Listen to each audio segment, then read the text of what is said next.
Hello and welcome back to JE Nerds. तो आज का जो वीडियो है, जैसा तुमने थंबनेल से देखा होगा, आज का वीडियो बड़ा जेईई 2027 जो आने वाला है। अब सवा दो सह रहा हूँ, पौने दो 1.5 साल कुछ का वक्त बचा है और उतने में तुम्हें जेई 2027 जो है वो आ जाएगा, पता भी नहीं चलेगा ये 1.5 साल कब बीत जाएगा। तो आज का जो वीडियो है वो बहुत ही ज़्यादा रियल होने वाला है। ठीक है, इस वीडियो में थोड़ी असली चीज़ों की बात करने की कोशिश करी है। बीच में एक आध जगह थोड़ा सा रूड टोन भी है, अगर तो उसको माफ़ मत करना, उसको दिल पे लेना और उस बात को समझना। ठीक है, तो इसी के साथ अपन वीडियो को स्टार्ट करते हैं।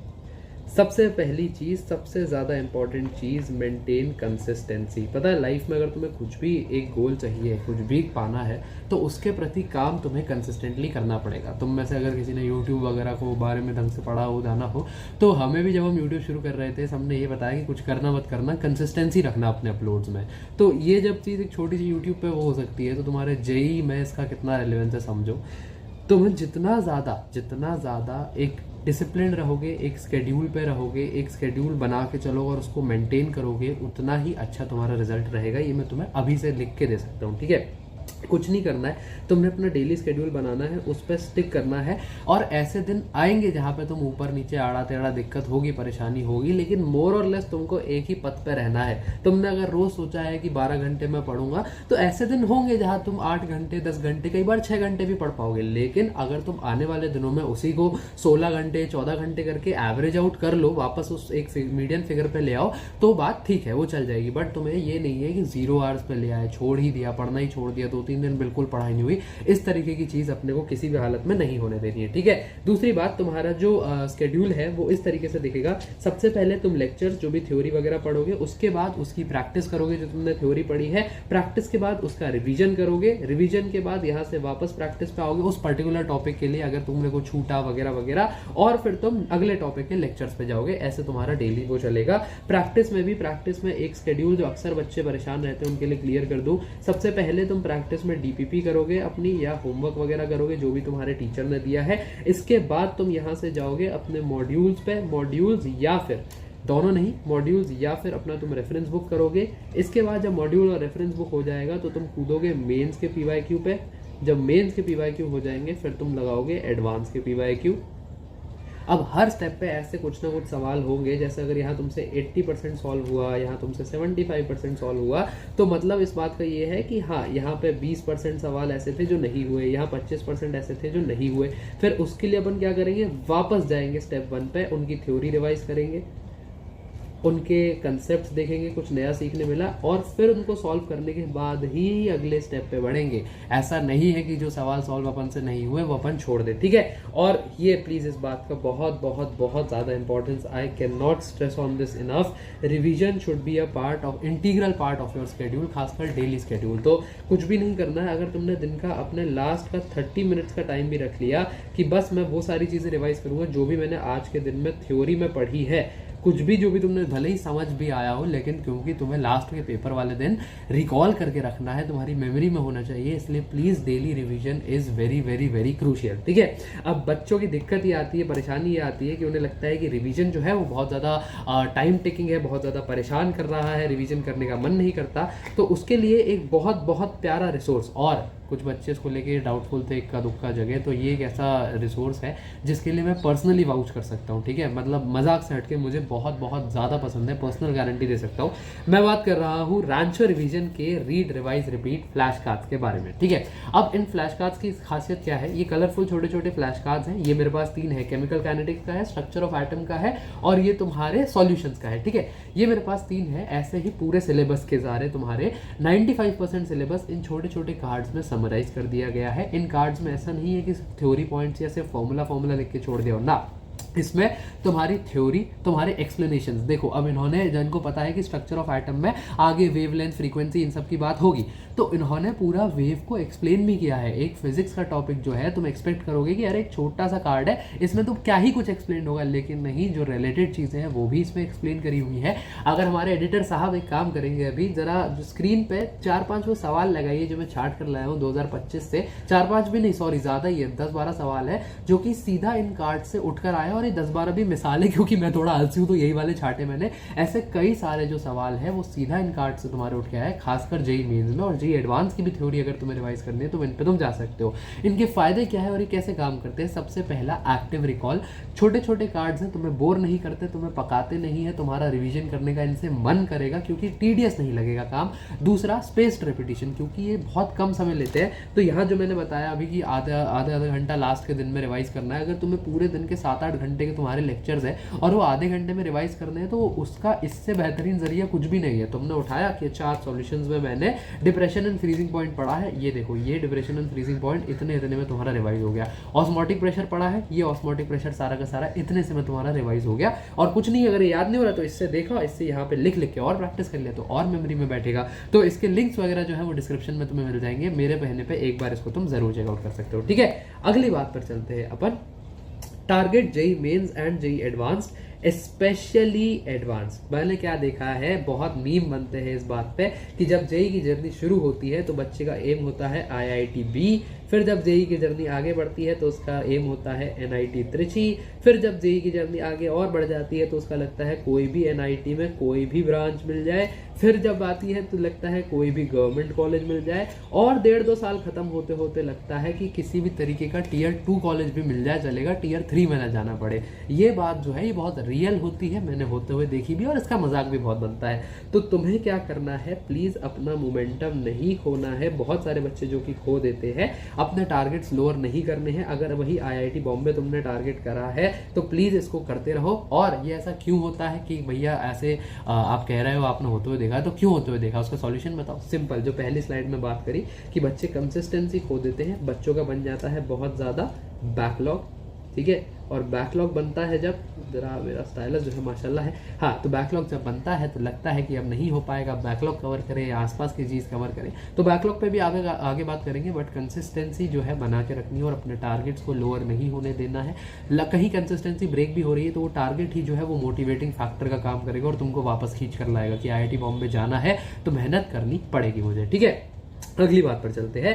There is actually no use of only watching lectures. अगर तुम सिर्फ थ्योरी के लेक्चर्स देख रहे हो तो एक पॉइंट के बाद वो तुम्हारी मसल मेमोरी से, और तुम्हारी मसल भी छोड़, तुम्हारी ब्रेन मेमोरी से, कल शब्द यूज किया मैंने, तुम्हारी मेमोरी से जो है वो गायब हो जाएगा, कोई फायदा नहीं है।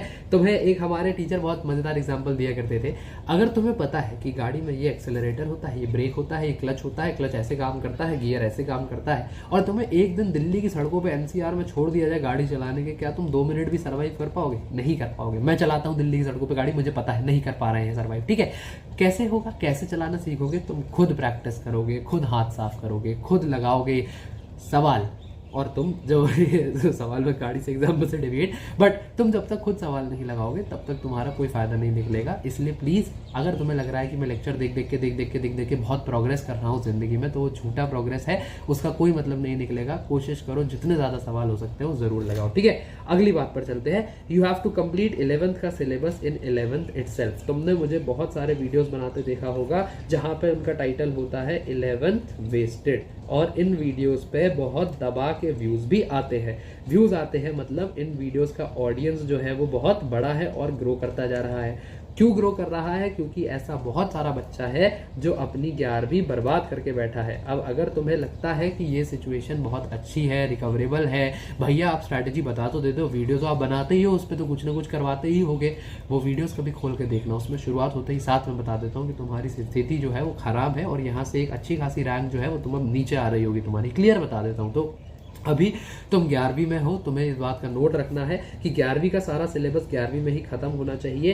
किसी भी तरीके का बैकलॉग जो है वो अपना 12वीं में नहीं जाना चाहिए किसी भी हालत में। 11वीं का बैकलॉग 12वीं में बहुत दुख देता है, क्योंकि 12वीं के बाद तुम्हारे पास कोई सेफ्टी नेट नहीं है। जनवरी में पेपर आ जाएगा, कब पूरा करोगे बैकलॉग? इसलिए प्लीज इस बात का ध्यान रखो कि तुम्हारा 11वीं का सिलेबस 11वीं में ही डन हो जाए। ठीक है, अगली बात, 2 इंपॉर्टेंट हैबिट्स। ये जो मैंने रियल वाली बात करी थी ना वीडियो के शुरुआत में, वो इसी को लेके मद्देनजर बात करी थी कि अगर ये 2 हैबिट्स है तुम्हारी तो तुम्हें बहुत बहुत फायदा रहेगा। सबसे पहला कि तुम्हें अपने बैकलॉग्स को ना हफ्ते दर हफ्ते ही क्लीन कर देना है। मैं क्या करता था, संडे करता था। संडे को मेरी कोचिंग होती थी, शाम का टाइम मेरे पास फ्री होता था 4 बजे के बाद का, 4 से 12, 4 से 2। उन 8 घंटे में तुम्हारे इस हफ्ते का जितना भी बैकलॉग बनाया, तुमसे कोई लेक्चर हुआ जो मिस हो गया था, तुमने कोई DPP थी जो नहीं लगाई, तुमने कोई प्रैक्टिस थी, कोई मॉड्यूल वगैरह की जो नहीं करी, ये सारे कितना जो भी तरीके का तुम्हारा बैकलॉग है, प्लीज इसको हफ्ते दर हफ्ते ही निपटाते रहो। बैकलॉग सबका बनता है, बैकलॉग हर कोई भी इतना कंसिस्टेंट नहीं रह पाता, और मैंने कहा भी कई ऐसे दिन आएंगे जो 12 के 8 होंगे, लेकिन अगर तुम उसको over a time pile up होने दोगे, वहां पे जो है फर्क आता है एक सक्सेसफुल एस्पायरेंट में जो IITian बनता है और एक फेल्ड एस्पायरेंट में जो कि फिर कॉम्प्रोमाइज करता है लाइफ में। तो प्लीज कोशिश करो कि हफ्ते दर हफ्ते बैकलॉग कटता रहे, और दूसरा अपने आप को टेस्ट करते रहना बहुत ज्यादा इंपॉर्टेंट है।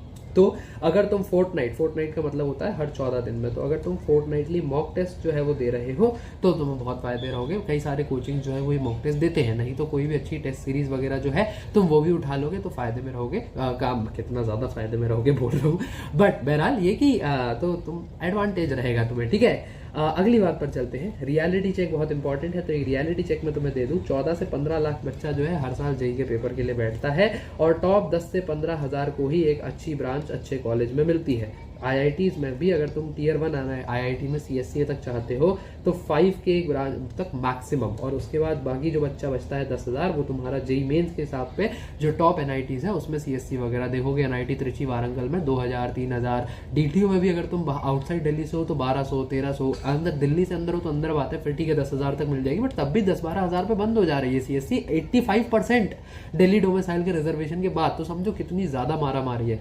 तो प्लीज कॉम्पिटिशन जो है it is very very real. अब मैं तुमको ये नहीं कह रहा हूं कि तुम नर्वस हो जाओ, पागल हो जाओ, परेशान हो जाओ, लेकिन अगर तुम पढ़ नहीं रहे हो, अगर तुम मेहनत नहीं कर रहे हो, तो इसको एज अ वो मत लेना कि भैया ने मुझे दबा के क्रश कर दिया। नहीं नहीं नहीं, ये पुश है, तुम्हें मैं धक्का देना चाह रहा हूं कि प्लीज पढ़ो, प्लीज करो, कंपटीशन है, क्रैक हो जाएगा बट है, इट इज देयर, जिसके लिए मेहनत करनी पड़ेगी, ठीक है। आखिरी बात वीडियो की, प्रोक्रास्टिनेशन जो है वो एक ट्रैप है। तो मैं लगता है मैं अगले घंटे कर लूंगा, अगला घंटा अगले दिन में बदल जाता है, अगला दिन अगले हफ्ते में बदल जाता है, और हफ्ता महीना, महीना साल, पता भी नहीं चलेगा कब साल निकल गया। प्लीज, एक बहुत इंटरेस्टिंग वो है, दोहा है या कविता कहेंगे, काल करे सो आज कर, आज करे सो अब, पल में प्रलय होएगी, बहुरी करेगा कब। तो तुम्हें जो भी चीजें मिलती जा रही है उनको प्लीज अपने साथ साथ वक्त दर वक्त करते चलो। प्रोक्रेस्टिनेट जितना कम हो सके उतना कम करो। थोड़ा बहुत सब करते हैं, थोड़ी देर फोन देख लिया, थोड़ा बहुत कर लिया, बट प्लीज इंश्योर कि तुम उसको मेकअप कर लो। अगर तुमने भी आधा घंटा वेस्ट करा है तो 1.5 घंटा पढ़ाई करके वो जो आधे घंटे का तुमने लैग पाया उसको कवर खींच लो, ठीक है। तो इन सब बातों के साथ मैं तुमको छोड़ रहा हूँ। हाँ, एक बात और इंपॉर्टेंट बताओ, लिख के रखिए, और ये प्रोक्रेस्टिनेशन ना करने का एक बहुत अच्छा जुगाड़ होता है, तुम अपने वक्त का ट्रैक रख लो। वक्त का ट्रैक रखने का मतलब है कि तुमने एक टू डू लिस्ट बनाई, बहुत बच्चे टू डू लिस्ट बनाते हैं, बट टू डू लिस्ट जो है वो क्या है, प्रोक्रेस्टिनेट करवा देती है। कैसे? तुम सुबह टू डू लिस्ट देके बैठोगे, लगेगा अरे अभी तो पूरा दिन बाकी है, अभी तो ये सारा कर लूंगा। 2 बजे लगेगा कि ठीक है अभी थोड़ा कम टाइम बचा है, मैं जल्दी खींच लूंगा। इसलिए टू डू लिस्ट में भी बंदा प्रोक्रेस्टिनेट कर देता है। मैं कहता हूं कि एक समय वाइज टाइम टेबल बनाओ कि सुबह 9 से 10 में क्या करना है तुम्हें पता है, 10 से 11 में क्या करना है तुम्हें पता हो, 11 से 12 में क्या करना है तुम्हें पता हो, 12 से 2 में ये करना है मुझे, 2 से 4 में ये करना है, 4 से 8 में ये करना है। ये सारा जब तुम्हारा डिफाइंड होगा ना, तब तुम्हें इसकी घंटी बजेगी कि अरे शिट 10 बज गया और 9 से 10 वाली चीज अभी भी पूरी नहीं हुई, तो उसमें तुम प्रोक्रेस्टिनेट थोड़ा कम करोगे, ठीक है। तो ये मोर और लेस बातचीत थी। अगर ये जो बातें हैं जो तुमने अगले 2 साल की फॉलो, तो एक बहुत अच्छा चांस है, बहुत अच्छी गारंटी है कि तुम एक बहुत अच्छा सिलेक्शन निकालोगे, है ना। बाकी और भी कोई दिक्कत वगैरह हो तो तुम कमेंट्स में ड्रॉप कर सकते हो। पढ़ाई करते रहो। All the very best. Good bye.